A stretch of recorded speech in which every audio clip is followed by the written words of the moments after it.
días, Honduras. Buenos días, televidentes de El Foro, la entrevista de Canal 11. Gracias por estar con nosotros hoy, martes 13 de febrero del año 2024. Les saludamos cordialmente desde los estudios de Canal 11 en la capital de la República y hoy continuamos siempre dialogando con el tema que genera controversia, que se roba las miradas de todo Honduras y de todo el mundo. El caso del expresidente hondureño Juan Orlando Hernández Alvarado. ¿Qué repercusiones puede traer este juicio en la vida política en nuestro país, en el Partido Nacional, en la sociedad hondureña? ¿Cómo están las expectativas? Esto estaremos hablando esta mañana aquí en el Foro La Entrevista. Saludo a nuestros invitados. En esta ocasión el abogado Kenneth Madrid, analista político, nos acompaña. Buenos días, abogado. Muy buenos días, José Fernando, un placer estar acá, sobre todo hablando de estos temas tan importantes para el país que se están discutiendo en este momento y las repercusiones que puede traer para el país. Sí, el licenciado Armando Orellana, sociólogo, catedrático universitario, también nos acompaña esta mañana. Buenos días. Gracias, buen día al auditorio de Canal 11. Es un placer compartir estas reflexiones que yo creo que valen la pena porque el ciudadano, el que escucha estos foros, de alguna manera ayuda a enriquecer su conciencia crítica y de alguna manera esto, pienso, ¿verdad?, a futuro ayudará a que se tomen mejores decisiones en diferentes áreas, ¿verdad?, pero ayuda a generar una reflexión crítica. Sí, bueno, en primera instancia, abogado, usted ha visto y ha estado observando, pendiente de este caso, de todo lo que ha trascendido. ¿Cómo mira, se encuentra la situación en este momento para hacer un contexto de este caso del expresidente hondureño Juan Orlando Hernández? Bueno, mire, sin lugar a dudas que este es un tema que ha generado expectativa en toda la población hondureña y no cabe duda que por ser el expresidente de Honduras, pues también a nivel internacional hay mucho interés por la prensa, por muchos ciudadanos de otros países por seguir este tema. Mire qué interesante que cuánto tiempo se ha pospuesto este juicio del expresidente Hernández. Estaba programado para abril del año pasado y luego ya casi un año de reprogramaciones y eso pues sin lugar a dudas que no es habitual en la justicia federal estadounidense y podemos apreciar que esta situación que se desarrolla pues obviamente que crea cierta situación no habitual, incluso no solo para la justicia federal, sino lógicamente los involucrados. Para la Fiscalía Federal es algo fuera de término. Recordemos que ya después de 2 años de estar privado de la libertad, una persona en el sistema federal prácticamente es ya fuera del contexto que aún esté sin iniciar el juicio del expresidente. Y es que ha generado también mucha expectativa el hecho que ahí ha tenido retrasos en las últimas fechas. Dice, ¿qué pasa? Y es normal y es habitual que los retrasos sucedan cuando un imputado en la justicia federal está negociando o está tratando de pactar un tipo de acuerdo con la Fiscalía. Eso podría estar en el argumento que todos en este momento desconocemos, que podría haber por ahí algún acuerdo de culpabilidad, pero decimos por ahí, ¿qué tan importante podría ser un acuerdo de culpabilidad para la Fiscalía Federal si han dicho que él es la presea máxima que ellos estaban buscando, ¿no? Después porque decían que era la cabeza. Pero recuerde que también puede ser interesante si al final logra desentrañar una serie de aspectos, si fuese así, ¿no?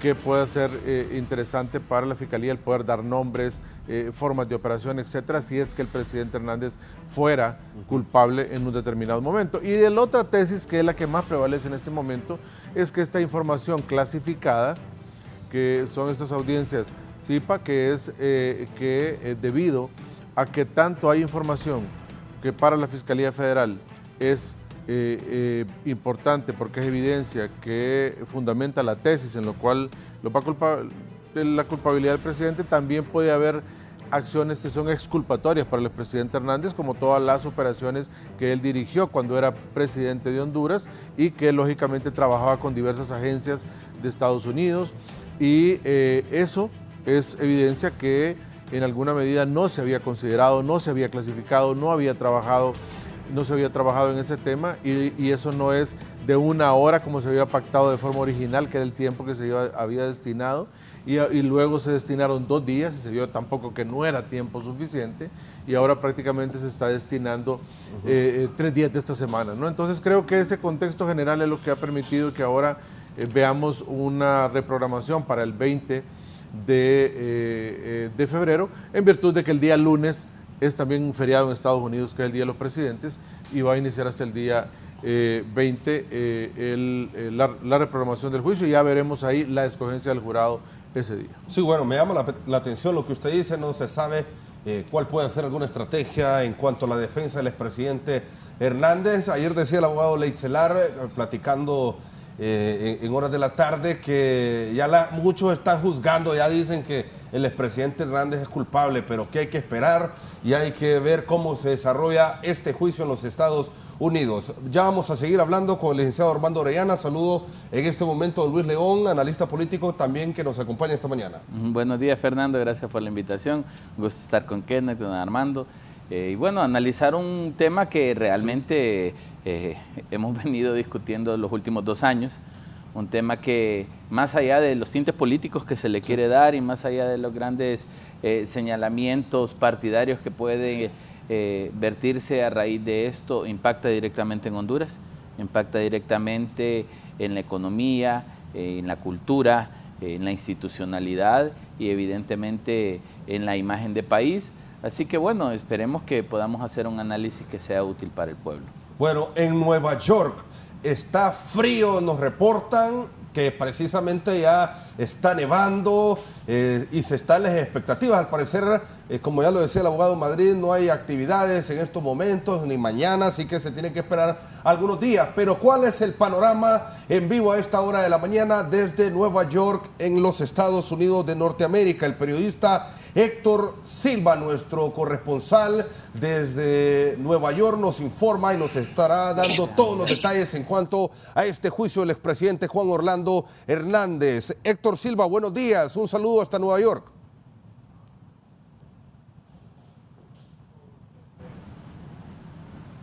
Vamos a ver si tenemos en vivo, si tenemos la señal de nuestro corresponsal Héctor Silva. Ya vamos a estar, don Armando. Coméntenos la situación precisamente, cómo ha observado usted todo este proceso. ¿Puede traer repercusiones esto en la sociedad hondureña? Bueno, desde mi punto de vista, el tema del juicio de Nueva York tiene varias aristas, si pudiéramos plantearlas. En términos de lo individual, del juicio a un ser humano, una persona, ¿verdad?, que ha sido señalada y, bueno, alrededor de si es culpable o inocente, pero detrás de todo eso hay un elemento que me parece que tiene otra connotación, sí, que es lo sociopolítico, ¿verdad? El efecto que está teniendo o el impacto que está teniendo en función de una élite, ¿verdad? Yo no utilizo el concepto o la categoría que se ha utilizado de clase social, política, perdón, sino una élite política que tiene más de 100 años de estar en el control del país, ¿verdad? Y que ha estado de alguna manera involucrada o más bien guiada, ¿verdad?, por grupos oligárquicos de carácter económico, fundamentalmente interno y externo. Y entonces vemos cómo se erosiona esos círculos políticos. Y por otro lado, ¿verdad?, de alguna manera cómo salpica a otros entramados de la sociedad, ¿verdad?, en materia económica, en materia social, religiosa incluso, ¿verdad?, y otras expresiones organizativas dentro de la sociedad. Entonces genera expectativa el resultado, más allá de la sanción si es culpable o inocente, ¿verdad?, sino realmente cómo se vino construyendo y deteriorando, por una parte, ¿verdad?, ese control de poder político que se vinculó con el crimen organizado. El fenómeno del crimen organizado vino creciendo en las últimas décadas en América Latina, que no es algo nuevo, siempre de alguna manera en las sociedades ha estado presente, ¿verdad?, ese giro de ir de alguna manera formándose de forma sistemática, ¿verdad?, la forma en cómo actúa el criminal en la sociedad. Entonces lo que hemos visto es cómo fue paulatinamente, ¿verdad?, desde la concepción del Estado, que supuestamente garantiza la seguridad del ciudadano, prácticamente copado, ¿verdad? Vimos cómo las denuncias que se han dado en los últimos años muestran esos vínculos, cuando hay oficiales de policía, cuando hay incluso, ¿verdad?, denuncias sobre miembros del sistema judicial, ¿verdad?, la fiscalía, que podrían estar involucrados. Asimismo, como ya se han hecho algunas acciones en contra de algunos personajes nuestros, ¿verdad?, que estuvieron involucrados en la actividad económica.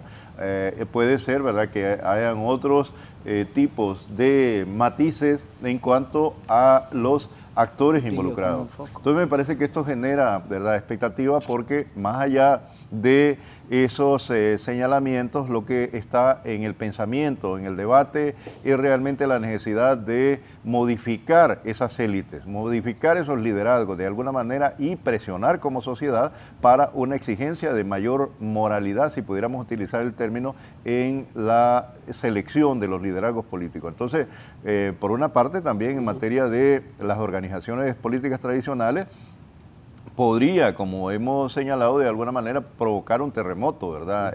Destruir prácticamente los cimientos de estas estructuras o estas instituciones políticas, ¿verdad? Y al venirse abajo difícilmente puede volver a reposicionarse. Ya de hecho, desde el 28 de noviembre del 2021, ¿verdad?, hay un quiebre en la política, hay una nueva organización política diferente a ese bipartidismo, pero realmente aquí se plantea una diversidad de efectos y connotaciones que podría tener, incluso temas de interés en materia académica. Por ejemplo, estábamos conversando con amigos, colegas, en el caso del psicólogo, ¿verdad?, el perfil del narcotraficante, si realmente podría más adelante ser objeto de una tesis, en caso concreto, el caso de Juan Orlando, con respecto a la psicología, ¿verdad? Y así otras temáticas que pueden de alguna manera provocar esos intereses, pero por otro lado, ¿verdad?, podría el efecto del juicio empañar más esa imagen de corrupción que Honduras ha tenido. Me parece que son interesantes estas reflexiones porque ayudarán a dar luces, pero en la medida, y como utilizamos también alguna jerga en los pueblos, ¿verdad?, en la medida en que la gente se interesa por lavar la ropa, yo creo que eso de alguna manera genera esperanza, expectativa de que puede haber cambios, pero en tanto no se conozca y no se ponga al descubierto esas manchas, ¿verdad?, esa situación de suciedad que prevalece en la sociedad, yo creo que estamos en lo mismo. Entonces, es saludable, fuera de toda la expectativa mediática y lo que podríamos descalificar en términos de lo que se dice en el pueblo del chambre sobre el juicio, ¿verdad?, es ir más allá. Realmente, ¿qué podemos sacar en limpio sobre este proceso? Sí, bueno, antes de hablar y que nos dé su opinión, don Luis León, Héctor está ya en vivo desde Nueva York a esta hora de la mañana. Héctor Silva, buenos días, adelante, ¿cuál es el panorama y qué expectativas hay en cuanto a este juicio del expresidente hondureño Juan Orlando Hernández? Buenos días, un saludo desde Nueva York. Como ven aquí, con un clima bastante rico, nevando, amaneció nevando y eso pues ha complicado un poco el transporte en la ciudad. De cualquier manera, este día no había programado ninguna audiencia en el juicio del expresidente. Como comentábamos ayer, todo está reprogramado. Mañana miércoles sí hay una audiencia, pero no es una audiencia, una reunión a puerta cerrada entre las partes y el juez, donde precisamente se va a seguir hablando de los protocolos CIPA, que son el Classified Information Processing Act, es decir, la forma en que se va a tratar toda esta información clasificada. Esto se ha convertido en corazón de este juicio, en parte muy importante de este juicio, y el jueves a las 10 de la mañana, ya en una audiencia que sí es pública, a la que tendrá acceso pues prensa y ciudadanos, el juez Kevin Castell dará un estatus del caso, ¿no? Es decir, comunicará qué es lo que está pasando, si hay nuevas medidas sobre la información, si hay cambios de fecha, si hay atrasos. Por el momento, obviamente, sigue manteniéndose la fecha del martes 20 de febrero como fecha de inicio de arranque con selección de jurado, pero eso podría cambiar, ¿no? Decía, es de lo que más se está hablando ahora y lo que se ha convertido en eje central aquí, es precisamente el acceso a esta información clasificada. Recordemos que en este juicio convergen mucha información de otros juicios y de otros testimonios que ya existen. Tal es el caso, por ejemplo, de todo lo que se presentó como prueba en el juicio de Antonio Tony Hernández, lo que han dicho diversos narcotraficantes hondureños como David Leonel Rivera Maradiaga, lo que han dicho potenciales testigos en conversaciones, no potenciales porque ya están anunciados como testigos, en conversaciones con el gobierno de los Estados Unidos, como es el caso de Alexander y Hugo Ardón, ¿no? También lo que está establecido y lo que se ha dicho respecto a Fabio Lobo, por ejemplo, pero también, y esto es lo más importante quizás, una serie de documentos de intercambio de información que en su momento hicieron el gobierno de Honduras, cuyo jefe de Estado era obviamente el expresidente Hernández, y el gobierno de los Estados Unidos, ¿no? Esta información en principio, toda o casi toda está clasificada como clasificada, ¿no? Entonces, el acceso de esta información, tanto a la defensa como al imputado, en este caso el expresidente, y sobre todo al jurado, tiene que regularse, porque hay una ley, la ley CIPA, que así lo determina. Y esto es lo que han estado discutiendo las partes con el juez Castel en los últimos días, y esto es lo que puede eventualmente atrasar más el juicio. Así que eso es lo que se está manejando en estos momentos. Ahora no hay actividad en la corte, y ya mañana se inicia de nuevo con esta conferencia puerta cerrada, ¿no? A la espera de si se confirma o no el arranque de juicio el 20 de febrero. Sí, bueno, se ha estado la expectativa porque hay quienes no han descartado una posibilidad que se siga ampliando el inicio de esta fecha, se siga prolongando. ¿Puede haber alguna, con su experiencia, Héctor, alguna posibilidad de que se siga prolongando este juicio? Bueno, el tema de la fecha es complicado, ¿no? El tema de la fecha es complicado porque se ha ido prolongando, como dices, ya varias veces, ¿no? El juez Kevin Castel siempre tiene reputación, digamos, aquí en los Estados Unidos de ser un juez que es disciplinado con la línea de tiempo de los juicios, que trata de establecer con claridad cuánto los juicios van a durar, que pregunta inmediatamente a las partes, a las dos partes, pero sobre todo en este caso a Fiscalía, cuánto prevé que va a durar. Fiscalía en su momento, cuando se lo preguntaron, dijo de 2 a 3 semanas, ¿no? También tomando en cuenta la cantidad de tiempo que tienen que invertir los jurados, que son ciudadanos comunes y corrientes de los Estados Unidos, que invierten su tiempo en esto, pero en este caso han sido varios factores. Primero fue las peticiones del presidente Hernández por cambiar defensa o añadir defensores, el hecho de que los otros que eran coimputados con él, tanto el Tigre Bonilla como Mauricio Hernández Pineda, se declararon culpables a última hora, pero ahora sobre todo es este tema del acceso a información clasificada, ¿no? Porque la prueba que vaya presentando Fiscalía, que mucha de ella todavía no está presentada, o la que ya presentó, tiene que pasar por estas discusiones de protocolos para ver qué es lo que finalmente van a conocer parte y jurado, ¿no? Y eso, de nuevo, puede seguir retrasando el juicio. Sí. Bien, gracias. Héctor Silva, enviado especial de Canal 11, nuestro corresponsal allá en Nueva York, que nos va a estar dando detalles y nos va a estar informando de todos lo que trasciende en cuanto a este juicio del expresidente de la República hondureña, Juan Orlando Hernández. Gracias, Héctor Silva. Continuamos en el foro, la entrevista a don Luis León. ¿Cómo ha visto usted todo este proceso? ¿Se ha estado desarrollando? ¿Qué expectativas hay? ¿Y cómo cree también, don Luis, que puede afectar esto en nuestro país, a la sociedad hondureña? Bueno, Fernando, mire, primero yo creo que no es muy prudente hacer un análisis jurídico desde la experiencia jurídica hondureña, ¿no? Sí. Digamos, el proceso jurídico norteamericano tiene sus propias metodologías, sus propias formas, sus propias leyes. Aunque intentamos entenderlo y estudiarlo, evidentemente no tenemos la experiencia en su aplicación. Así que hacer un análisis jurídico corresponde a los expertos en el tema. Sí. Lo que sí podemos analizar desde nuestra perspectiva es, digamos, parece que ahora sí este juicio va a arrancar. Parece que se tira y encoge entre la Fiscalía y la Defensa en cuanto a pruebas, carga probatoria, elección de jurados está ya en marcha y que al final conllevará a este proceso que evidentemente tiene cuesta arriba el expresidente Hernández. Yo recordaba ahora mismo cuando estaba viendo al corresponsal, Kenneth, ¿te acordás cuando nosotros insistíamos a Juan Orlando estando en la presidencia? Bueno, si tiene estos problemas, vaya y solvéntelos, no se lleve al país de encuentro, está generándole al pueblo hondureño dificultades, estos señalamientos, porque en aquel momento solo se mencionaba en juicios.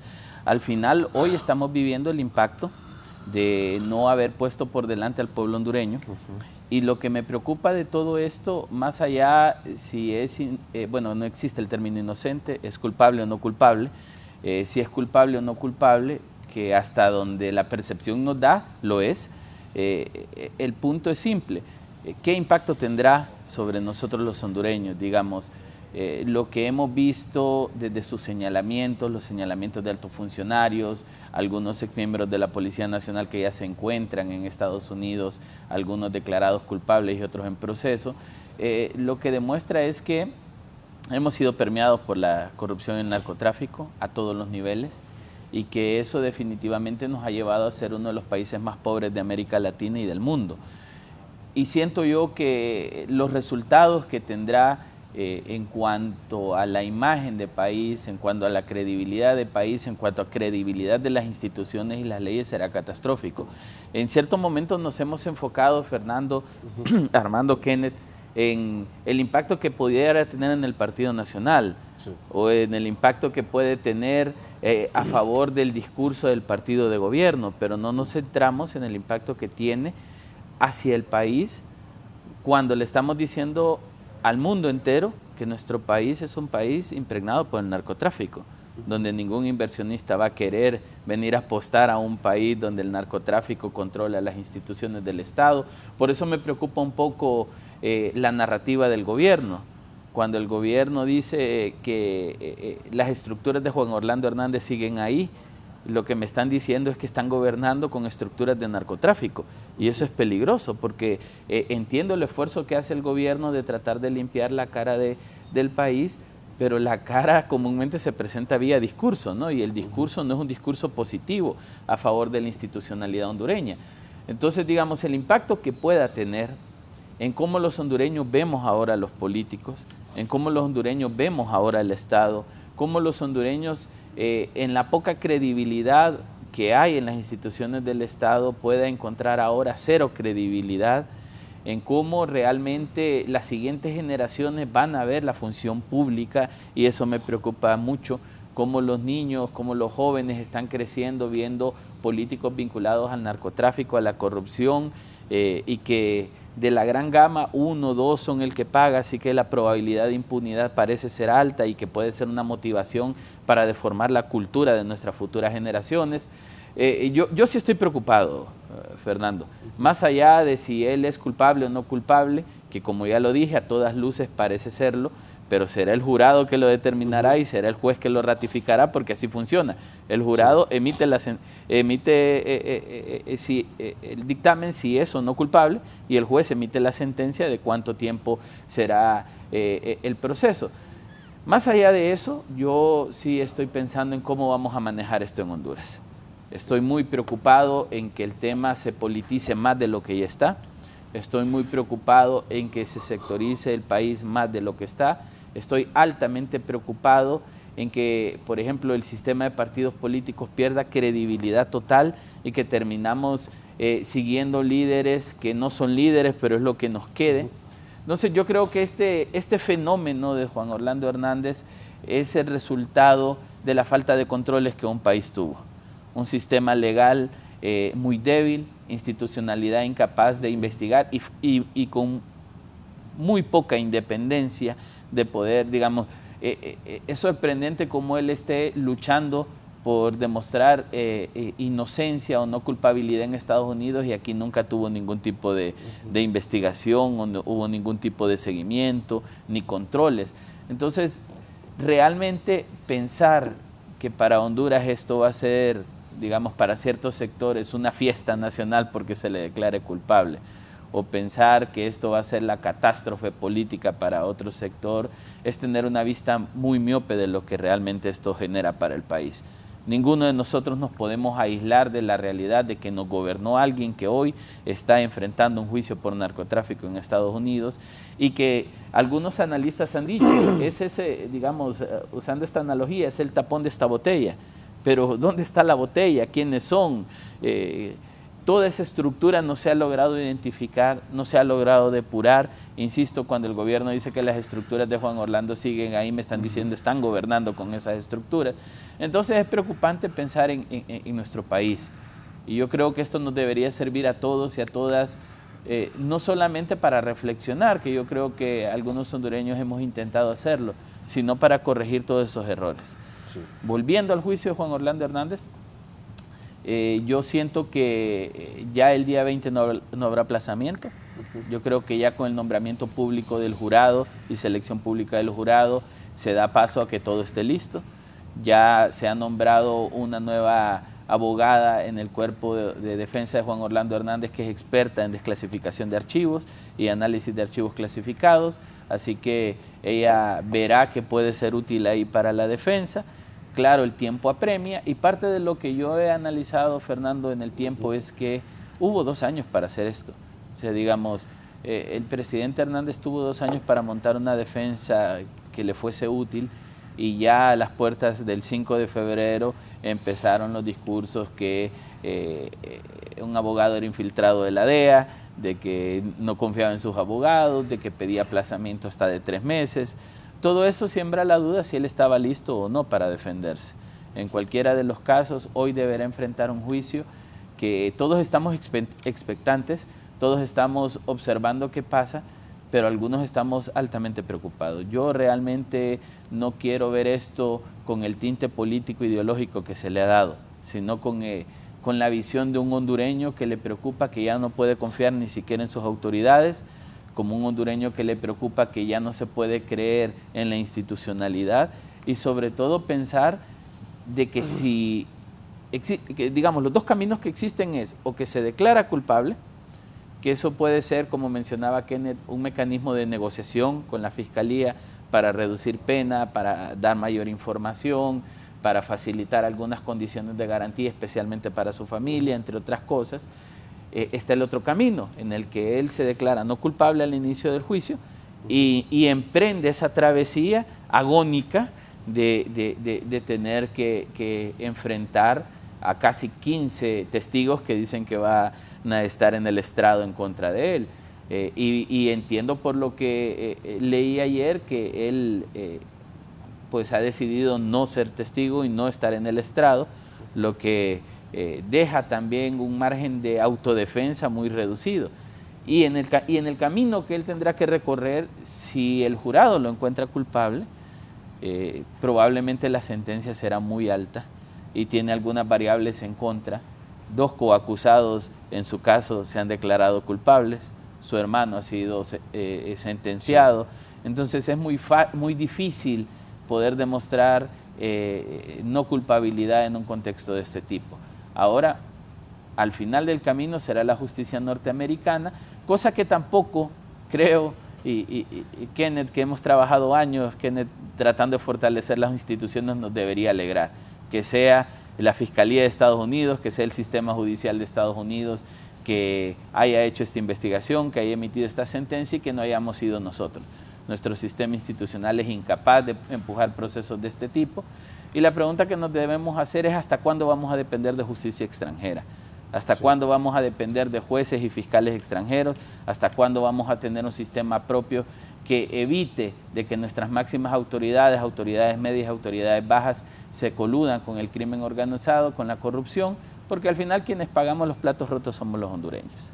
Bueno, se va a desarrollar este juicio, si se desarrolla, abogado, lo más posible es que comiencen a surgir nombres también allá en este juicio de los Estados Unidos.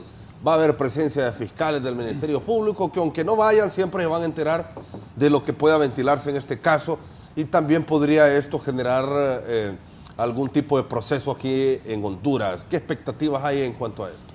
De acuerdo. Mire, esto es interesante porque esto pone bajo perspectiva varias cosas. Uno, es que la sociedad hondureña se hace la pregunta siempre, ¿qué pasó? ¿Por qué acá nunca se abrió una investigación contra el expresidente Hernández? No estamos diciendo que es culpable o inocente porque no nos corresponde a nosotros hacerlo en este foro, pero sino que será la justicia estadounidense ahora en este caso. Pero ¿por qué nunca el Ministerio Público acá en Honduras abrió una causa contra el expresidente Hernández? Contra los diputados en aquel momento en el Congreso de la República cuando removieron a los magistrados de la Sala Constitucional, que ya se vislumbraba que había una violación a los derechos constitucionales de estas personas y de todo el pueblo hondureño en aquel momento. Porque desde cuando en el primer periodo del presidente Hernández se comenzaron a realizar ciertas acciones que ya generaban algún tipo de perspicacia en toda la sociedad hondureña, una noticia crímenes, porque de oficio no se abrió una investigación. ¿Por qué cuando hubo una condena contra el hermano del expresidente Hernández no se abrió una investigación acá en el país? Recordemos que ahí había nombres, ahí salieron a relucir nombres de la élite política en Honduras. ¿Por qué ahí no se abrió una investigación de oficio y comenzó a tratarse estos temas de manera doméstica y que realmente se mostrara que había un interés de generar ese tipo de justicia que todo el pueblo hondureño está ávido de conocer? Claro, y ahora con la pregunta que hace el licenciado Fernando, obviamente que esperamos ahora que en el juicio vayan a salir nombres. Mire qué interesante ha sido el hecho que el exdirector de la policía, el señor Bonilla, ahí se haya declarado culpable y que el ex policía Hernández Pineda también lo haya hecho. Y la población dice, ¿por qué no se declara culpable el expresidente? Que para declararse culpable usted tiene que tener un ofrecimiento de un acuerdo de parte de la Fiscalía.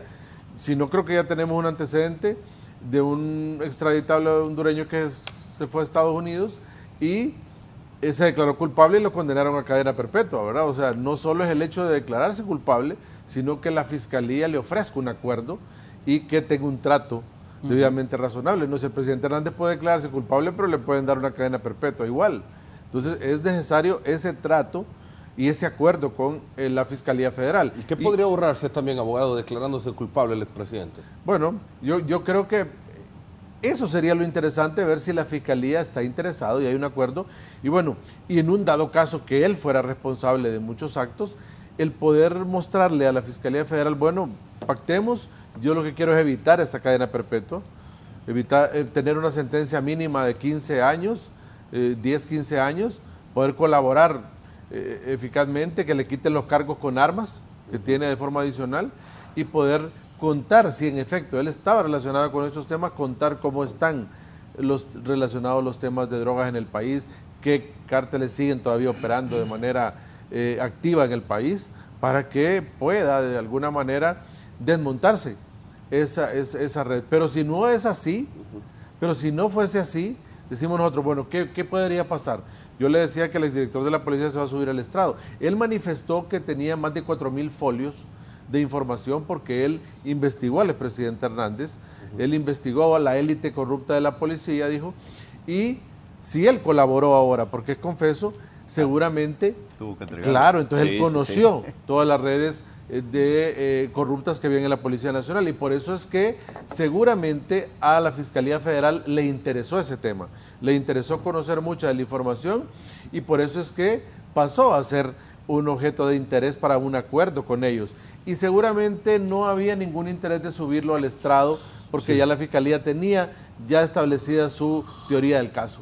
Pero al nacer este tipo de información, y seguramente el policía Hernández Pineda también tenga alguna información adicional, pero ¿qué le interesa a la Fiscalía Federal? Sobre todo al sistema norteamericano, tener una situación ejemplarizante para la región latinoamericana y sobre todo para Honduras, en el contexto de que quiere dejar marcado que quien venga a infringir las leyes de Estados Unidos referente al tema de narcotráfico, lo va a alcanzar el brazo de la ley tarde o temprano. Quiere dejar marcado una situación ejemplarizante para la clase política nuestra, para los sectores gubernamentales nuestros y también para los sectores empresariales también, los sectores privados. De quien se atreva a entrar a dinero sucio de narcotráfico va a tener una consecuencia, y eso también va enfocado. Recuerde que esto ya, todo lo que se vivió en el juicio de Tony Hernández nos demuestra de que acá la política ha sido infiltrada por el dinero de narcotráfico, y entonces creo que va encaminado también a ese punto, a evitar que en futuras campañas electorales lo piensen dos veces al momento de realizar esto, y creo que también es un mensaje que Estados Unidos quiere también hacer ciertas acciones de reforma en el país, de modificar la ley de política limpia. Eso no tiene dientes, no tiene uñas, no y prácticamente no sirve, pues. no tiene ninguna acción coercitiva. Modificar los tipos penales en el Código Penal que van relacionados a los delitos electorales y delitos relacionados con el financiamiento ilícito de campañas, y creo que eso es lo que más enfocado Estados Unidos quiere, sentar un precedente fuerte en la región para esos efectos. Y termino con esto, licenciado Fernando, en el sentido de que van a salir nombres de toda la élite política, como manifestaba don Armando acá, van a salir, y no solo del Partido Nacional, porque sé que lo va a golpear fuertemente si en alguna medida el expresidente Hernández sale condenado, va a golpear al Partido Nacional, pero también va a golpear al resto de la élite política hondureña, azules, rojos, verdes, amarillos, todos los que estuvieron involucrados. Bueno, tenemos condenados en Estados Unidos de otros colores políticos también, sí, ya, por haber estado infiltrado en este tema de la narcopolítica, de tal manera que no nos extrañe que si llega a subir al estrado el exdirector de la policía, van a salir nombres interesantes, va a salir también una élite corrupta de la policía, y creo que ese ha sido el interés del Ministerio Público, de enviar a este grupo de fiscales allá para que puedan tener ahí nombres interesantes, pero lejos de haber mandado a estos 4 fiscales... que les haga el trabajo del tigre, porque ellos no lo hicieron. No, y lejos de enviar a estas 4 personas, porque sé que van ahí asistentes, van ahí fiscales de carrera, los fiscales de la Fiscalía Especial de Depuración de la Policía, pero también en este tema creo que va a ser interesante ver el actuar del Ministerio Público. Mire, si quisieran actuar,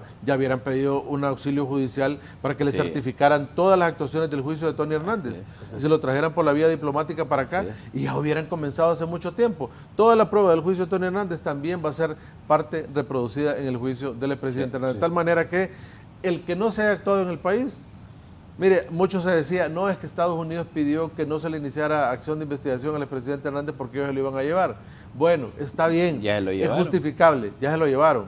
Hay que iniciar acciones acá, pero se pudo haber iniciado acciones de investigación, no contra el presidente Hernández, pero sí con el resto de personas que estaban involucradas en ese tema. Sí, sus comentarios, don Armando Orellana. No, mira, yo creo que como ciudadano y, bueno, desde una perspectiva crítica, nosotros debemos de ver que no es un problema de ahora. Y yo diría que en términos de analizar lo que ha venido ocurriendo, ¿verdad? Utilizando una figura metafórica, hemos venido durmiendo con el enemigo desde hace mucho tiempo, ¿verdad? Aquí cuando el abogado León dice, ¿verdad?, sobre que se le advirtió al presidente Juan Orlando que tomar acciones, obviamente había de alguna manera alguna información. Pero yo quiero recordar a una figura que a mí me parece que es trascendente en términos incluso de las ciencias sociales y de la política alternativa, ¿verdad?, que era Alfredo Landaverde. Lo que dijo en un foro lo dijo, ¿verdad?, incluso, y señaló empresarios, señaló, ¿verdad?, políticos y una cantidad de personas, y poco tiempo después, ¿verdad?, fue asesinado. Y yo creo que, bueno, la familia sigue sintiendo ese dolor, pero también siente que no, esa herida no ha cerrado porque no ha habido una investigación justa y no se ha llegado al fondo de realmente quiénes fueron los responsables. Para citar un ejemplo de eso. Entonces, cuando se dice aquí, por ejemplo, ¿verdad?, de que este señor jefe policial hondureño, ¿verdad?, denominado el Tigre, que tenía información, este señor también estuvo ahí con algunos círculos políticos, sociales, como héroes. Si podemos nosotros revisar esa historia reciente, incluso aparecía en una revista ahí como el personaje del año, ¿verdad?, cuando en esencia parte de los señalamientos que se le hicieron y que lo ha aceptado como tal es de haber sido un gatillero prácticamente, ¿verdad? El que ordenaba la ejecución de personas.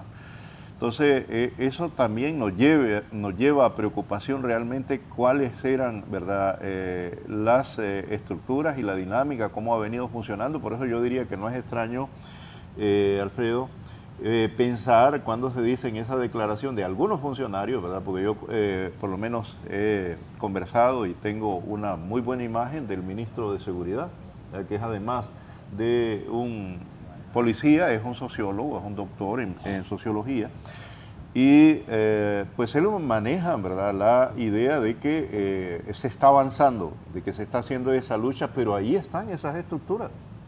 Y están en las estructuras tanto en la sociedad civil como de alguna manera están presentes en la institucionalidad. Están presentes en la policía, pero muy probablemente, ¿verdad?, porque no se ha ido a fondo, muy probablemente están también presentes en la fiscalía o pueden estar en la corte o en algún tipo de operadores de justicia. Entonces, esa es una realidad latente en la sociedad hondureña. Es muy posible, ¿verdad?, que en otros actores también, aunque no necesariamente, ¿verdad?, sean directamente involucrados, porque las formas en cómo actúa el crimen organizado son muy diversas. Algunas pueden ser por coacción, otras, ¿verdad?, por cooptación. Cuando a través de dinero, capital, ¿verdad?, que puede, en ese caso, la figura es el lavado de activos, estar dinamizando y levantando imágenes, levantando perfiles que aparecen en la política, aparecen en la cultura, aparecen en otras actividades, en el deporte, incluso, ¿verdad?, tenemos un detenido, un deportista reciente, ¿no? Sí, entonces yo creo que estos fenómenos son complejos, son complicados de analizar y yo creo que no hay simplemente, ¿verdad?, argumentaciones en las cuales, bueno, esto ya es blanco y negro, no, hay muchos matices y la dinámica también va a salpicar actores externos. Incluso esto que se está hablando con respecto a documentos clasificados, ¿verdad?, que tiene que ver con la Central de Inteligencia Norteamericana, la DEA y otros organismos, realmente significa que hay acciones extra, ¿verdad?, de estos países fuera que están operando y están activos muy probablemente, ¿verdad? Incluso hasta pueden estar viendo el foro, ¿verdad?, viendo la dinámica de cómo se producen estos debates y hacia dónde giran los intereses de la ciudadanía. Entonces, es real. Bueno, luego hay que entender también que en medio de todo esto, como ha dicho el abogado, hay una psicología sobre el efecto que pudiera tener y más bien lo que orienta el tema del actuar del juez o el actuar de los fiscales. Recordemos que este es un delito que atenta en contra de la salud de los norteamericanos, el tema del consumo de droga, ¿verdad?, los efectos que está produciendo por un lado, ¿verdad? Pero por otro lado, no nos engañemos, en medio de todo esto también los negocios llegan hasta el norte, o más bien podríamos en otra perspectiva, ¿verdad?, que es una visión desde el sur, vienen esos vientos desde el norte hacia el sur.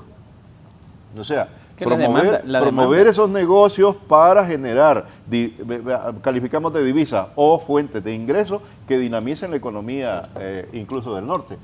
Sí, y la demanda es de Estados Unidos. Y la demanda está allá, pero entonces estos temas, ¿verdad?, cuando el hondureño simplemente los ve en función de un show mediático sobre una figura, ¿verdad?, y si va a salir culpable o no, o lo que ha mencionado acá, ¿verdad?, también Alfredo, es el tema de si van a caer o no van a caer ídolos de barro, porque de alguna manera se construyeron, ¿verdad?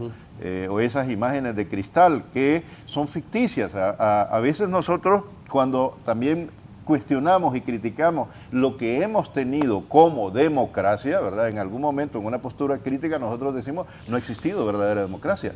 ¿Qué significa democracia? Es el poder del pueblo. Realmente ha accedido el pueblo al poder, ¿verdad? Es difícil tener un argumento sólido para decir que realmente las grandes mayorías, ¿verdad?, los que representan esos intereses de las grandes mayorías han estado en los cargos de representación.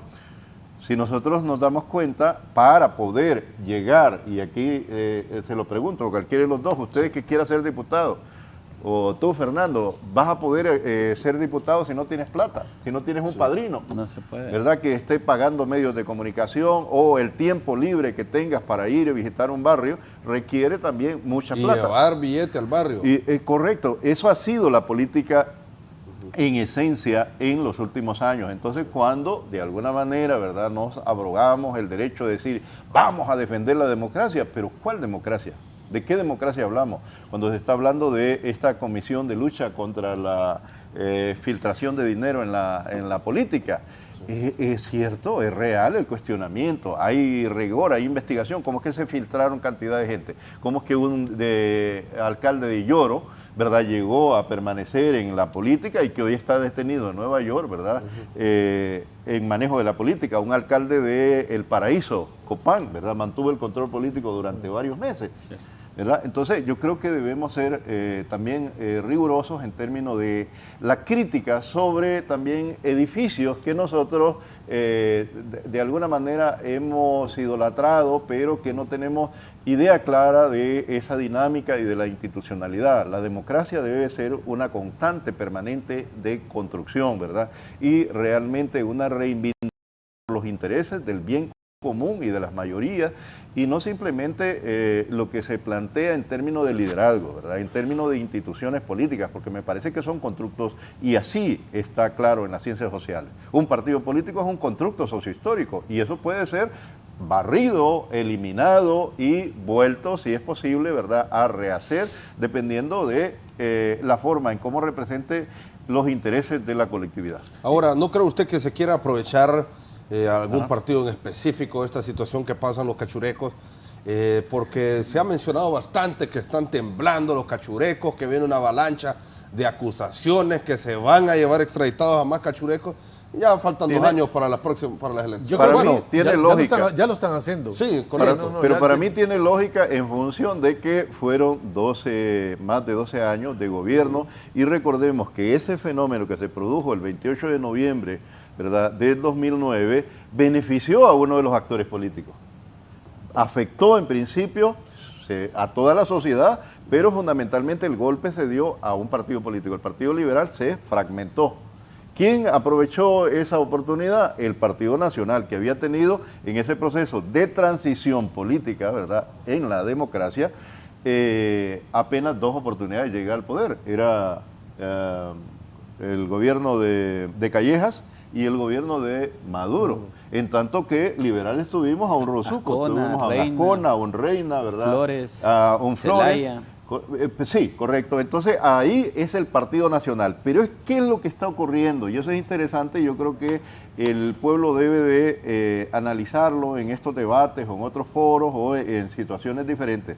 Miren la caída que tiene el Partido Nacional. En 2009, 189 alcaldes. ¿Qué pasa para el 2021? 142. No es tan significativa, podría decir alguien. Ok, pero pierde 2 alcaldías importantes. Tegucigalpa y San Pedro Sula. Entonces, esos efectos tendrán más adelante en términos de esas diputaciones también, de alguna manera, que se redujeron, ¿verdad? Pero cuando salpican, ¿verdad?, porque estuvieron muy de cerca estos diputados. Cuando vemos esa realidad, no podemos ocultarlo de alguna manera, Fernando, ¿verdad?, y colegas que estamos en este debate, que realmente salpicaron, ¿verdad?, a esta institución política. Incluso vuelvo a esa zona norte, ¿verdad?, cuando un exdiputado fue ejecutado en plena calle y se decía que era el que pagaba uno de los carteles. No, y hubieron en elecciones 2017 también candidatos a alcaldes asesinados, ¿recuerdan? Sí, claro. En plenas concentraciones. Claro. Sí, ¿tiene comentarios, abogado? No, y aquí le va a robar unos minutitos al compañero Luis, que en el sentido, mire, este ha sido todo un proceso, porque el hecho era de que se recibían dineros ilícitos a las campañas electorales, y por eso es que pusieron topes tan altos. Sí. Mire usted los topes tan altos que están para hacer una campaña política en Honduras. Creo que están en 400 millones, 500 campaña presidencial. Sí. Entonces, tan altos esos topes en un país tan pobre. Eso, ¿pero por qué era? Porque habían dineros que venían del narcotráfico. Y no lo digo yo, lo han dicho los narcotraficantes confesos, ¿no? que daban dinero para las campañas políticas. Entonces, ¿qué pasa con esto? Es muy fácil poner esas cantidades elevadas para un país tan pobre, donde la competencia no es igualitaria, donde los partidos más grandes han tenido mayor acceso y nos ponemos a preguntar, ¿de dónde va a salir ese dinero? Los topes deberían de existir de conformidad a la deuda política, a lo que únicamente le da la deuda política, debería ser el tope completo para garantizar de que los fondos que están en campaña son, obviamente, los que salen del erario público y no se patrocinan por dineros ilícitos. Ese ha sido el principal problema. Cuando se creó la deuda política, ese era el objetivo. Claro. Que el financiamiento de los partidos políticos ya no estuviera en manos. En aquel momento, ¿te acuerdas que la idea era que... Claro. Porque el dinero público entrara. Decían, es que un diputado recibió dinero de los cafetaleros, por ejemplo. Entonces, allá en el Congreso lo que va a hacer es beneficiar a los cafetaleros. O recibió dinero de los transportistas. Entonces, decidieron crear la deuda política para que los partidos políticos no debieran favores. Exactamente. Pero nunca se preveyó el narcotráfico. Exacto, y dejaron abierto el camino para esos fondos privados y no crearon el estamento jurídico necesario para que el narcotráfico no penetrara esos círculos, en el cual yo creo que ahí es donde hablamos que debe haber una reforma sustancial de los políticos ahora para evitar ese tema. Pero bien, mire, y ahí, Fernando, yo le quería decir algo fundamental que quería opinar de acuerdo a la pregunta que usted le hizo a don Armando y a don Luis. El tema acá radica es que, mire, claro, no dude que la persona que infiltra en este tema del narcotráfico están viendo los foros, pero ellos ven el comportamiento político del país, ven prácticamente cómo se desarrolla todo esto, claro, hacia dónde para va. ver a quién le ponen la plata. Y se adelantan a los tiempos, ¿verdad? Porque obviamente también las estructuras criminales, ese es el tema, ¿verdad? Son no convencionales, trabajan de una forma diferente, están mutando. Ahora, pero cuando cuando yo miraba este esquema y decía una cosa, bueno, y de acuerdo al tema de su foro hoy, ¿qué tanto puede golpear al Partido Nacional el tema de una condena al expresidente Hernández? Mire, yo siento que golpea a toda la clase política porque van a salir salpicados, pero el Partido Nacional tiene una oportunidad enorme de poder reivindicarse si cambia toda la estructura política de su partido. Podría tener una oportunidad, porque muchos jóvenes quieren espacios en el Partido Liberal, quieren espacios en el Partido Nacional, pero si el Partido Nacional no se reinventa y no crea un espacio político para nuevas generaciones, ahí sí se va a terminar de hundir en un oscurantismo porque que necesita, ahora más que nunca necesita gente fresca, gente nueva, producto de lo que está pasando, ¿no? Y también, mire, esto, ¿por qué le digo yo que puede golpear a los diferentes partidos políticos de cara a las próximas elecciones? Porque van a salir nombres de todos los partidos políticos. Y en la última elección votaron 600,000 jóvenes. Creo que en esta nueva elección van a votar alrededor de entre 400 y 500,000 jóvenes más. Casi ajusta el millón de votantes que son prácticamente, que no tienen partido político, que definen una elección y que prácticamente pueden cambiar el rumbo del país solo no viendo partidos políticos, sino personas. Usted vio el último informe que tenía el Latino Barómetro donde decía prácticamente en Honduras las personas ya no creían en los partidos políticos. Y por cómo fueron infiltrados por este narcotráfico, por el tema sobre todo que se ha visto en los últimos juicios en Estados Unidos, y dicen que ahora puede subsistir la democracia, pero únicamente con personas, no con partidos políticos. Interesante es que el si tema, se ¿no? comprueba culpabilidad, bueno, ayer decía el abogado Juan Carlos Aguilar de la SJ que si se comprueba todo lo que se ha venido mencionando, no es una situación de una persona. Por ejemplo, han habido escenarios y se ha mencionado ya hasta un punto de que el Chapo Guzmán se llevaba aquí en Honduras y que traía billetes para campañas políticas también. Son situaciones y escenarios muy graves. Mira, Fernando y Luis, bueno, yo creo que ustedes también, ¿verdad? Como miembros de esta sociedad se han percatado de situaciones que han ocurrido en los últimos años, tanto en lo político como en lo social. Si uno se va a ciertas ciudades del país y consulta incluso los precios de terrenos, se dan cuenta que estos se elevaron producto también, ¿verdad? Del dinero, la plata que implicaba esos nuevos ricos que fueron surgiendo. Yo diría que también es interesante analizar en materia política las figuras que fueron apareciendo, porque a mí me parece que decimos en el caso del Partido Nacional, ¿verdad?, que una renovación podría de alguna manera evitar esa caída. Pero, ¿qué es lo que está ocurriendo realmente, verdad? Si nosotros analizamos esa última década, nos vamos a dar cuenta, uno, el discurso que manejaba el Partido Nacional, el partido más fuerte y más sólido de toda Centroamérica, ¿sí o no? Sí. Por otro lado, decían, el partido con mayor capacidad informática y tecnificado.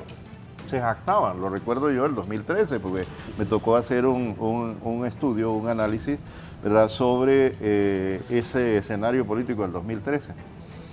Y fíjense que lo que estuvimos haciendo, recuerdo que don Guillermo Molina Chocano, ¿verdad?, que fue mi asesor de tesis en la maestría de Trabajo Social, yo abordé un tema que tenía que ver con elementos religiosos y de identidad nacional en el discurso político hondureño. Y entonces ya desde aquel momento se perfilaban algunas cuestiones sobre los liderazgos, ¿verdad? Me tocó hacer entrevistas, grupos vocales, y mirábamos esos liderazgos. Buena parte eran gente que venía, y todavía siguen prevaleciendo, familias que venían desde inicios del siglo o incluso desde finales del siglo XIX, ¿verdad?, teniendo el control de la política.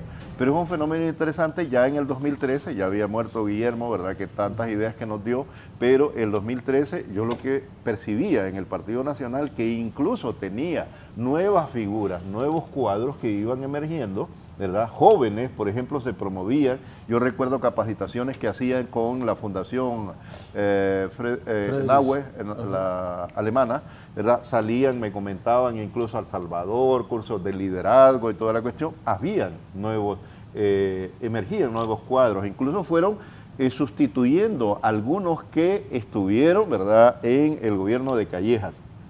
Pero ¿qué es lo que pasó? Yo percibo que muchos de esos, ¿verdad?, de esos nuevos liderazgos regionales, la mayor parte de ellos que venían del interior, habían sido de alguna manera, ¿verdad?, igual como puede pasar en otro partido, pero me parece que eso pesó bastante en el Partido Nacional, y sobre todo, ¿verdad?, cuando nosotros vemos esos fenómenos de alcaldes involucrados en ellos, porque no habían aparecido, ¿verdad?, en la política. Nosotros que somos de Yoro, ¿verdad?, que tenemos ese origen, sabemos que si bien es cierto, estas familias tenían algunos recursos, no habían incursionado en política, ¿verdad? De alguna manera esa coyuntura de filtrar dinero del narcotráfico hizo que aparecieran nuevos liderazgos, emergieran, así como hay nuevos ricos, ¿verdad?, que están comprando terrenos y están revalorando la propiedad, también en la política, ¿verdad?, emergieron nuevos liderazgos. Entonces me parece que esas son realidades que hay que estudiarlas, sí, hay que sopesarlas, ¿verdad?, en términos de lo que va a producir. El Partido Nacional, desde mi punto de vista, estará muy complicado, ¿verdad?, y por eso las intenciones que han tenido, ¿verdad?, de conformar lo que se llama el Vox, intentar acercar otras fuerzas políticas liberales, ¿verdad?, de otros partidos políticos para, en bloque, enfrentar, ¿verdad?, a esta organización política que está gobernando, el oficialismo, el Partido Libertad y Refundación, que tampoco es que vamos a decir, ¿verdad?, que no pueda en algún momento salir salpicado por este tipo de situaciones. Sí, el crimen organizado, ¿verdad?, y su actuar a veces funciona como el agua, ¿verdad?, que se filtra por debajo. Esa es una realidad, se filtra incluso a otras instituciones, sí, y hay evidencias de que se ha filtrado, ¿verdad?, instituciones, puede ser de sociedad civil, políticas, religiosas, económicas, culturales, incluso cuando hablamos aquí del tema del deporte. Imagínate tener un deportista, ¿verdad?, que destacó y que el día de hoy, bueno, reciente, ¿verdad?, aparece como distribuidor de drogas. Entonces yo creo que son cosas que yo creo que debemos valorarlas. Para mí el impacto que tiene, ¿verdad?, más allá de la culpabilidad de Juan Orlando, significa la información que puede desprenderse de todo ello, ¿verdad?, y que puede impactar en la decisión tanto de la justicia norteamericana como la justicia hondureña en función de darle realmente, ¿verdad?, la posibilidad a los hondureños de conocer hasta dónde ha profundizado, ¿verdad?, los tentáculos y las raíces profundas que tiene el crimen organizado, fundamentalmente en las estructuras, repito, económicas, políticas y culturales. Porque aquí no vengamos solamente con la idea de creer que es la narcopolítica, ¿verdad?, como nos dice por ahí las telenovelas, que el propósito del ¿cómo se llama?, del narcotraficante es copar la política. No, no, está en todas las áreas, ¿verdad?, y en las esferas de la sociedad. En la medida en que ellos, incluso, si recordamos lo que hacía este colombiano, iba al barrio y organizaba un equipo de fútbol, ¿verdad?, a darle plata, sí, desde ahí a hacerse popular en el deporte. ¿Y por qué no en el caso de Honduras puede también haberse infiltrado en otras áreas específicas de lo social? Sí, doctor Luis. Sí, yo honestamente considero que, porque el tema de discusión del Partido Nacional, considero que va a ser muy difícil para ellos separar el juicio de Juan Orlando. He visto un intento de decir este es un tema personal, sí, sí, sí. no tiene que ver con el Partido Nacional. Que no, ellos están pidiendo que no se generalice, que no porque él está siendo juzgado o está siendo acusado, es toda la institución la que tiene la culpa de esto. Claro que no se puede generalizar, ¿sí? ¿No? O sea, no podemos decir de que todos los miembros del Partido Nacional están involucrados en el narcotráfico. Yo conozco nacionalistas muy respetables y no podemos nosotros decir de que todos lo son. Pero evidentemente algún grupo debe estar involucrado en esto, no pudo haber hecho esto solo. Sí. Insisto, la culpabilidad determinará si lo hizo o no. Pero si resulta culpable, no pudo haberlo hecho solo. Así que es muy difícil para el Partido Nacional pensar de que ahora sí se deslindan de Juan Orlando Hernández y de que es un hecho aislado al partido. Creo que deberán construir una estrategia comunicacional primero que realmente sea efectiva. Y creo que ahí, a nivel de todas las estructuras políticas, incluyendo el gobierno de Honduras, tenemos una gran debilidad comunicacional. Sí. Y después de poder generar un mensaje adecuado y convincente, estoy totalmente de acuerdo, necesita el Partido Nacional hacer un relevo generacional urgente. Y cuando hablo de relevo generacional no es que me quito yo para que quede mi hijo, porque básicamente es lo mismo, sino un relevo, digamos, voy a dar un ejemplo que no sé si aplicaría, pero para tratar de graficarlo. Ahora mismo que se hacían los nombramientos en las Fuerzas Armadas, se hablaba de que se querían saltar 5 generaciones, pero lo que se buscaba, entendía yo por parte del oficialismo, era quitar esas generaciones que de cierta manera se coludieron a este tipo de cosas. Entonces, quitar la parte sucia y dejar la parte buena. Entonces, digamos, el Partido Nacional debe hacer un relevo generacional también, ver hasta qué generación es la que pueden saltar y quiénes pueden asumir. Ahora, hay una debilidad que no solo el Partido Nacional tienen todos los partidos políticos, y es la formación política. Nuestros jóvenes ya no tienen formación política en Honduras. Bueno, nunca la ha habido, pero antes los partidos políticos tenían sus mecanismos de formación ideológica, organizacional. Hoy los partidos políticos se convirtieron en máquinas de buscar y comprar votos, eso es todo, pero no en máquinas de generar ciudadanía. Entonces también lo que preocupa es que en ese relevo generacional entren jóvenes inexpertos, entren jóvenes sin conocimiento, entren jóvenes sin capacidad. Hemos visto en la palestra pública algunos jóvenes que intentan incursionar y nos damos cuenta de que están muy crudos en política, en conocimiento, en formación, y no solo esa parte cívica, sino también la parte académica, conocimiento de las leyes, conocimiento de las áreas económicas, sociales del país. Entonces estamos bajo un escenario bien complejo. El Partido Nacional debe hacer un relevo, pero ¿qué tanta calidad tiene para hacer el relevo, ¿no? Entonces me imagino que por ahí viene, recuerde que el Partido Nacional viene posponiendo su convención desde que perdió las elecciones en 2021. Tenían que ir a una convención que se ha venido posponiendo. En algún momento yo hablaba con algunos nacionalistas y decían, no, es que tenemos que esperar el resultado del juicio. Pero si hay que deslindarse completamente. Entonces, a mí me parece que es importante pensar que no hay partido político impoluto, eso no existe. En Honduras hemos vendido una imagen de santidad que no existe. Y a mí me gusta seguir todo tipo de críticas, y yo veo, por ejemplo, en redes sociales cómo hay un montón de impolutos señalando. Santos es muy difícil que encontremos, pero sí gente honrada y gente digna. Todos los políticos, Luis, todos, de antes y de ahora, todos se han dedicado a socavar el Estado de Derecho. Totalmente, todos. Es que si no fuese así, Honduras no sería el país miserable que es. Así es. Si en algún momento nosotros hubiéramos tenido políticos perfectos, como algunos se venden o ponen a sus bots a venderse, Honduras no estaría en la situación en la que está. Entonces, digamos, desde Juan Orlando Hernández, expresidentes, exministros, exsecretarios, ex todo, han fallado Honduras. Claro que la corrupción ha impregnado todo. Entonces, aquí que no venga a decir ningún partido político, nosotros somos los santos y pónganos una vela. Entonces, aquí el problema es hasta dónde tenemos capacidad como país en identificar a toda esta parte mala de la manzana para cortarla y dejar la parte buena. El problema es que nuestra narrativa política es aquellos son los malos y nosotros son los buenos, y eso nos ha dividido de tal manera que como sociedad ya no sabemos a quién seguir. Y yo voy a citar lo que decía Kenneth. El Latinobarómetro decía que 8 de cada 10 hondureños no creen en los partidos políticos.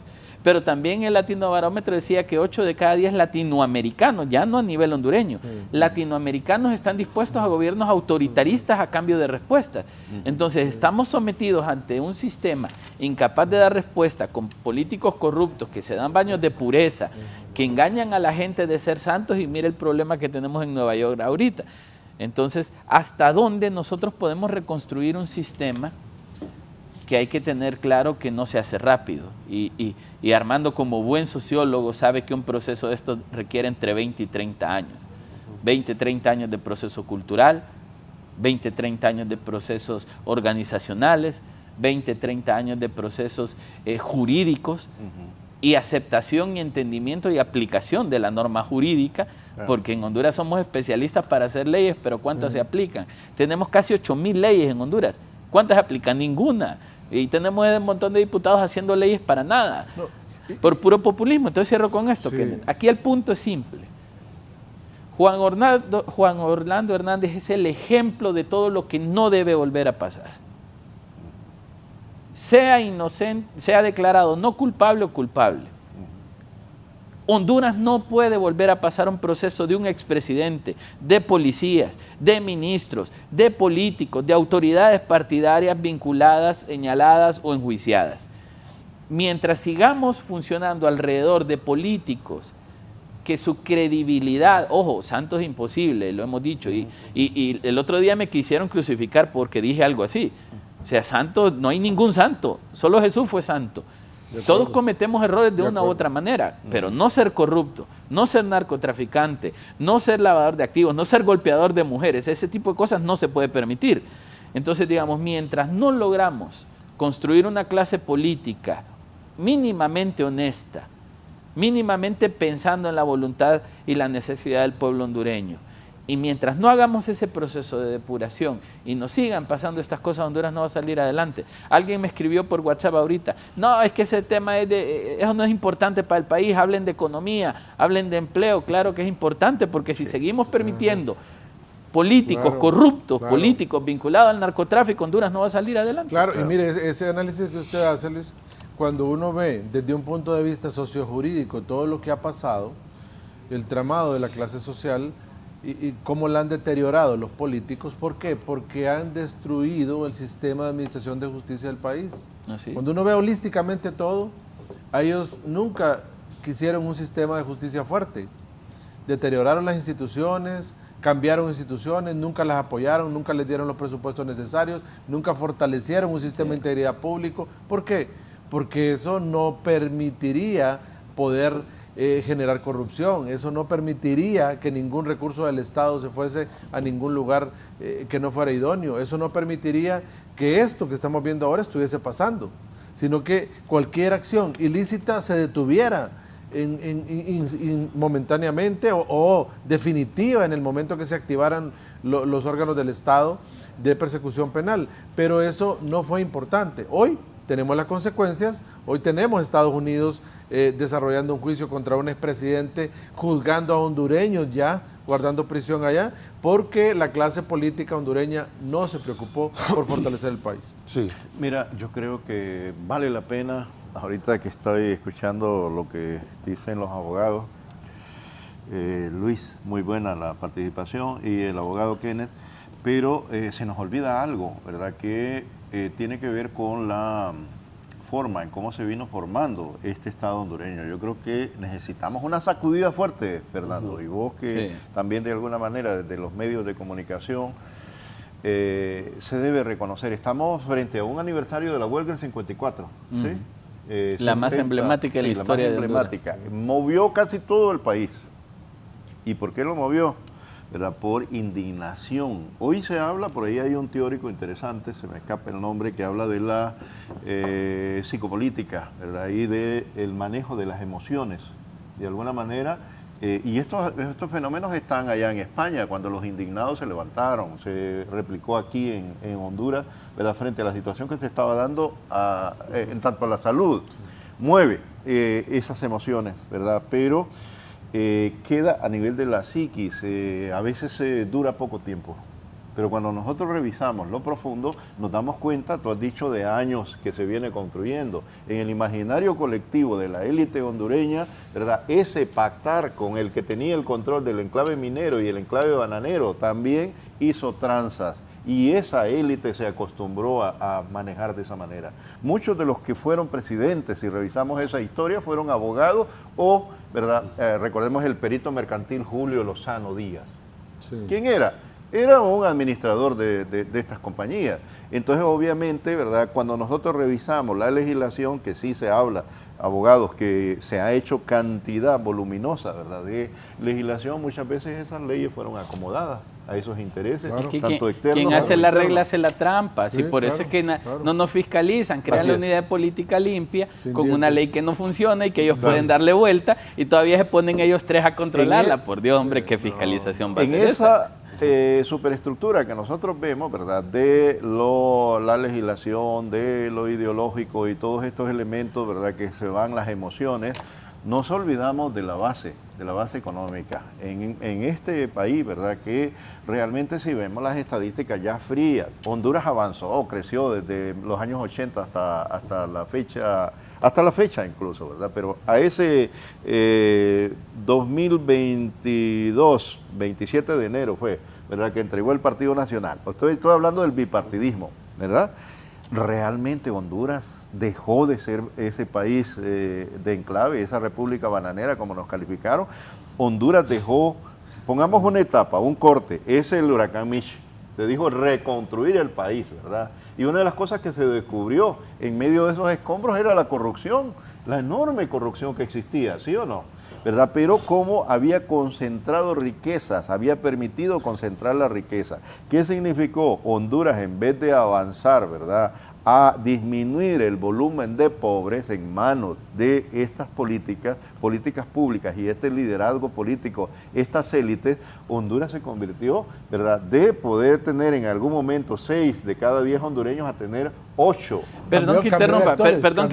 Sí, pero mire, la élite política han sido todos, o sea, digamos, cuando se usa el término élite política, comúnmente se piensa, no sé por qué el foco mental siempre se va a Partido Nacional. Bipartidismo. O bipartidismo, pero voy a dar un ejemplo. Huracán Mitch daña el 80% del sistema productivo de Honduras. Sí. Y eso nos llevó a una catástrofe que no hemos logrado superar 20 y pico años después. ¿Por qué razón?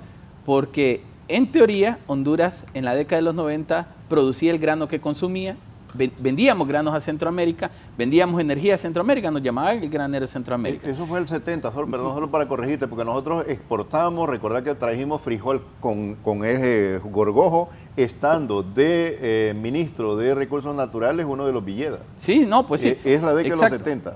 70, pero todavía en los 90 estábamos en ese proceso. El huracán Mitch nos golpea.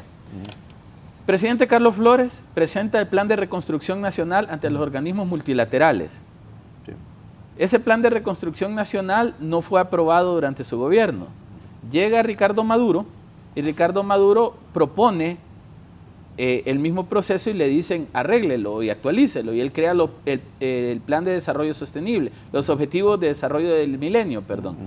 Y este objetivo de desarrollo del milenio era el mismo plan de reconstrucción nacional actualizado. Con Ricardo Maduro los organismos internacionales no lograron dar respuesta y ahí se nos fueron 8 años. Llega Manuel Zelaya Rosales y lo meten bajo la iniciativa de países altamente endeudados y le piden que construya la estrategia de reducción a la pobreza, justo por lo que Armando dice, pasamos de 6 a 8 pobres. En aquel momento, cuando llega Manuel Zelaya Rosales, estábamos en 65% de pobreza, de los cuales el 40% era pobreza extrema. Listo. Llega la condonación en 2007. Hablamos de casi 4.000 millones de lempiras en condonación, 3.770 millones, los cuales no se podían invertir para desarrollar a la gente porque no había dinero, porque el sistema productivo no funcionaba. ¿Qué hicieron? Endeudarse nuevamente para financiar la pobreza. Gobierno de Manuel Zelaya Rosales. Había que cumplir metas a 2015, los indicadores eran 2007-2015. Sí. Cobertura de educación 80 y tanto %, cobertura de salud 90 y tanto %, etcétera, etcétera. ¿Se logró? No se logró.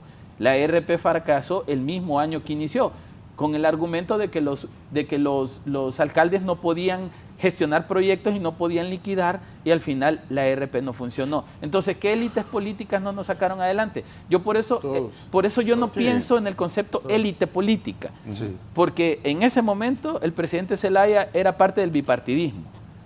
Yo pienso precisamente la incapacidad de los políticos a lo largo de la historia de Honduras en darle respuesta a los hondureños. Pero esa incapacidad, Luis, es una incapacidad promovida por ellos, porque lógicamente ellos no querían que el Estado estuviese bien, y por eso estamos en esas condiciones ahora, porque si estuviese bien no podían ellos llevar negocios a su bolsillo. Ahora mire, después del golpe de Estado, que dañan todo el sistema mínimamente democrático que teníamos, Honduras viene en otro cuento. O sea, el punto de inflexión fue tan grande que nosotros estamos en otro canal. Mire, pobreza, desarrollo, eso ya no es un tema. Y mire, Luis, ese tema de Huracán Mitch lo que trajo fue nuevos actores, nueva gente que entró a beneficiarse del Estado, nuevos contratos, nuevos temas, y usted ve a lo largo de las décadas cómo han ido pasando de actores políticos a nuevas élites políticas, porque se han lucrado del Estado, y ahí es donde ha estado ese tema, y creo que, mire, al final hemos estado en eso, producto de que no ha habido una administración de justicia fuerte en el país, que pusiera límites, que pusiera orden, y porque no trajeron eso al país. Y mire, casualmente con el tema que estamos hablando, cierro esta participación diciéndole, mucha gente dice, estaba leyendo un par de artículos ayer, decían, no hombre, no va a pasar nada con la resolución del juicio del expresidente, porque la resolución que se dicte, si lo condenan y gana Trump, le va a dar un indulto, y si no hay ningún problema. Y ahí se va a terminar todo. Entonces, no, pero no sé si ustedes han leído. Pero mire, si lo condenan y le dan un indulto, no le quita la culpabilidad. No, correcto, o sea, pero no sé si ustedes lo han leído, porque dice, tenía una muy buena relación con el expresidente Trump, trabajaron juntos, de una buena amistad, entonces seguramente lo van a indultar. Fernando, ese tema que está que está también dando vuelta en el panorama, mire, yo no creo que un presidente de Estados Unidos, por muy afinidad que tenga con alguien, vaya a ir ahí a comparecer. Vaya a querer dar un indulto en un tema tan delicado, un tema tan complicado como ese tema. El presidente Biden dio ahora mismo 3 indultos en su administración, pero 2 eran por temas de narcotráfico, pero no eran acciones violentas, y ya estaban en libertad, gozando de una fianza, y estaban en libertad, y otro fue por otro caso de un tema relacionado con espionaje. Pero no creo yo que un presidente vaya a jugar su prestigio con su país, con sus connacionales, y sobre todo dándole indulto a un extranjero. Pero es que se habla también no solo de indultos, se habla que podrían citar ahí en la corte algún expresidente estadounidense para ir a comparecer, ir a contar cómo trabajaban contra el narcotráfico, con el expresidente Juan Orlando Hernández, y son varios los escenarios. Tenemos pausa comercial, volvemos en el Foro La Entrevista con conclusiones. Bueno, ya estamos llegando casi al final del Foro La Entrevista de Canal 11. Escenarios Abogado Madrid en el caso del expresidente Hernández. Bueno, al final creo que el expresidente Hernández va a tener un panorama en el cual siento que él se va a subir al estrado, él quiere contar su historia, él quiere valorar muchos de los documentos que están clasificados ahora, de las operaciones que realizó en el país el Comando Sur cuando él era presidente, muchas de las acciones de las otras como la DEA, por ejemplo, que hacía muchas operaciones en el país. Él quiere entrar y contar esa historia junto con los documentos que están ahí clasificados. Creo que esa va a ser su mayor estrategia de defensa, lo va a hacer, y van a llamar a personas que puedan garantizar esa actividad y esa lucha que él siempre pregonó en su gobierno para tratar de influir.